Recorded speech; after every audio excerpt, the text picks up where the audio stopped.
The Galactic Council chamber fell silent as the armored suit was wheeled in. Empty, pristine, terrifying. Commander Vexthor of the Krillian Empire shifted uncomfortably in his seat, his four eyes darting between the human delegation and the hollow shell of combat armor that stood before them. It was standard Terran military issue, sleek, black, covered in scorch marks that told stories of 100 battles. But it was the emptiness inside that made his blood run cold.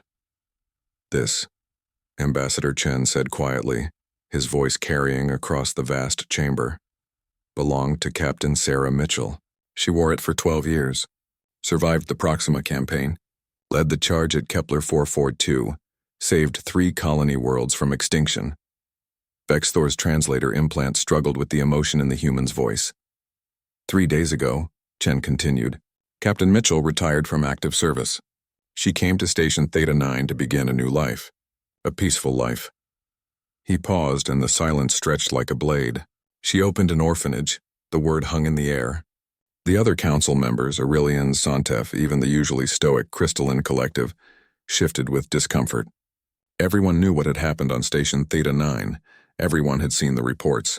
One of her children, Chen's voice dropped to barely above a whisper, was a little girl named Mia, 8 years old, human, orphaned in the Rim Wars. Sarah took her in, along with 47 other children of various species. Fed them, taught them, loved them.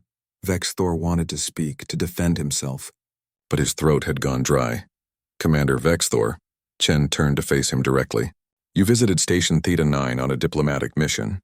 You encountered Mia in the Market District. According to 17 independent witnesses, including 4 of your own officers, the child accidentally bumped into you. She apologized immediately. In 3 languages. The ambassador's hands clenched behind his back. You struck her.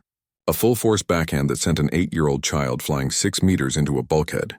You fractured her skull, broke her arm in 2 places, collapsed one of her lungs. Gasps echoed through the chamber. Even those who had read the report seemed shocked hearing it aloud. And when Captain Mitchell arrived, this retired soldier, this woman who had given up war to care for children, you know what she did? Chen's voice cracked slightly. She begged. She got on her knees and begged you not to hurt any more of her children. She offered herself in exchange for safe passage for the orphans off your ship. Vexthor had wanted to speak for hours now, but something in the human's eyes kept him frozen. You laughed, Chen said. You called humans weak and pathetic. You said our kind didn't deserve to walk among the great species of the galaxy. Then you shot her, 17 times. You made the children watch. The armor stood silent witness to the testimony. Mia survived her injuries, Chen continued. She's in medical care now. She'll recover physically, but she watched the only mother she'd ever known die protecting her. She watched you murder a woman whose only crime was loving orphaned children. Ambassador Chen walked to the empty armor and placed one hand on its shoulder plate. When news reached Earth, we didn't declare war. We didn't threaten. We didn't make demands. He turned back to face Vexthor. We simply asked that you attend this council session, that you hear a testimony, that you see something. He gestured to the armor. This is what you killed, Commander. Not a soldier anymore, not a warrior. A mother, a teacher, a woman who chose peace over war, who chose love over violence, who chose to build rather than destroy. Chen's voice hardened. But here's what you need to understand about humans, Commander. About what makes us different from most species in this galaxy. When you harm our children, when you murder those who protect them, we don't just seek justice. We ensure you understand exactly what you've taken from the universe. The lights in the chamber dimmed. A holographic display activated, showing Captain Mitchell's service record. Battle after battle. Commendation after commendation. Thousands of lives saved. Countless acts of heroism. Sarah Mitchell could have killed you 17 different ways in the time it took you to draw your weapon, Chen said. But she didn't. Because she'd left that life behind. Because there were children watching. Because she believed even at the end that mercy mattered more than vengeance. The display shifted, showing footage from the orphanage. Mia laughing as Sarah taught her to read. Other children, Krillian, Aurelian, Sontef, human, playing together under Sarah's watchful eye. A small paradise built in the cold of space, you destroyed that, Chen said simply. You took a woman who had seen enough death for 10 lifetimes and gave her peace, then you ripped it away. You traumatized 48 children. You murdered someone who asked only to live quietly and love others. The ambassador returned to his position before the council. The Terran Federation demands that Commander Vexthor be remanded to human custody for trial and sentencing. We invoke Article 73 of the Galactic Charter, crimes against sapient children and those who protect them. Vexthor finally found his voice. This is outrageous. I am a commander of the Krillian Empire. I have diplomatic immunity. The child was in my way. The woman attacked me. 17 witnesses say otherwise. Chen cut him off. Including your own people. 4 of your officers have already provided testimony. 2 have requested asylum in Terran space because they were so disgusted by your actions.